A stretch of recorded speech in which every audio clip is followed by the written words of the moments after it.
শালা মাগি বাড়ি ভর্তি লোকের সামনে আমাকে অপমান করলো।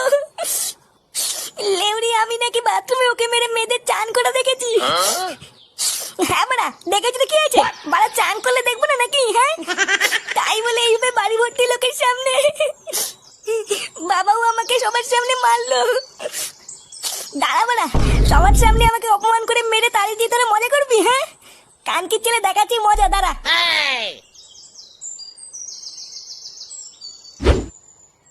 বাবা চলুন কিছু খেয়ে নেবেন। না বৌমা, সারা গ্রামের লোকের সামনে এত অপমানিত হওয়ার পর আমার গলা দিয়ে আর খাবার নামবে না। ফাটাকে খাইয়ে তুমি খেয়ে নাও, যাও। নান্টু বাবু, রান্নাগুলো হেভি হয়েছে বুঝলেন। বহুদিন পর আজকে সেটা ভরে খেলাম। আর মাছের ঝোলটা যা হয়েছে না, এখনো মুখে লেগে আছে। আমি তো ভাবছি বাড়ি গিয়ে গিন্নির হাতে একটা বাটি দিয়ে পাঠাবো। আচ্ছা পাঠিয়ে দেবেন। আচ্ছা নান্টু বাবু তাহলে আসি। আচ্ছা আবার আসবেন।